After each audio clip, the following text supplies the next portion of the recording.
Fact 1. Orpheus was a poor boy.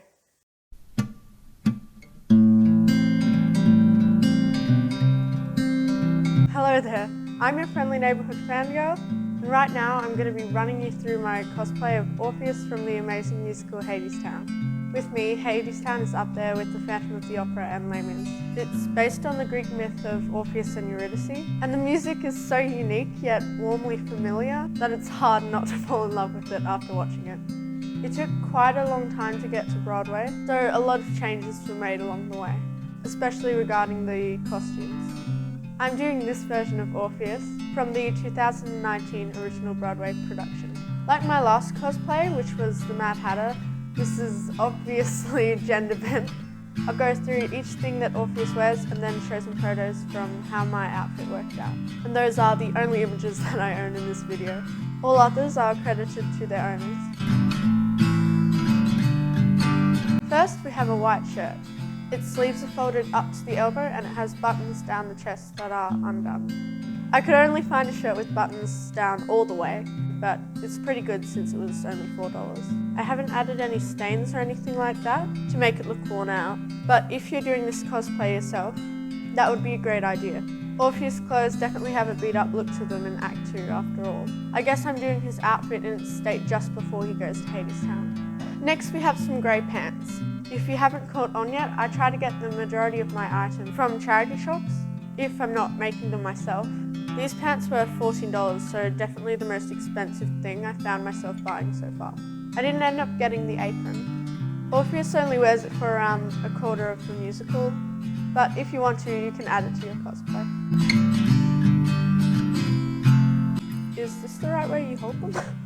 I found a black pair of suspenders for $2 and chose to buy them after searching around with no luck for ones closer to the pair of brown ones Orpheus wears. If you're going in detail for detail, those ones match the leather guitar strap he wears to carry his instrument around with him. The red bandana is a must for this cosplay. You can make out that in the musical there are white flowers embroidered onto it, but I just went with this floral fabric to make my own.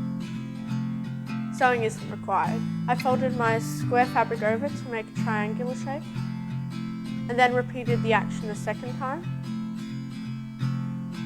before tying it behind my neck. Done. Even though the shoes are brown in the costume design, the final ones are black. I don't have any like those, so I just use my black boots instead. The symbol that Hadestown uses on its merchant playbill is a red carnation flower. It's seen for the first time in the musical when Orpheus sings the song for Eurydice, and it appears in his hand. My cosplay keeps getting less accurate as we go on, because I couldn't find that flower to use. I could, however, find this glittery rose made of red fabric. At least it's red. Red is often the colour associated with anger, but it also represents passion and love, among other things. That also explains why it appears when Hades dances with Persephone halfway through Act 2. Seeing as I don't have short hair, and I didn't want to buy a wig, I decided to part my hair down the middle and tie it in 2 pigtails. I bet that is the most original thing that I've added to this cosplay. For makeup, all I used was some foundation, and then just a touch of grey eyeshadow.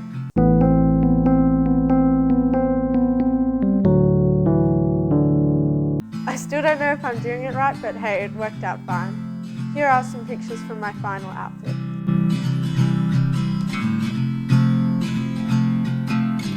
So, I hope you enjoyed watching my second cosplay video diary. For more, head over to my channel and maybe even like and subscribe. You can also follow me on Instagram if you want to see updates and stuff going on behind the scenes. Thank you!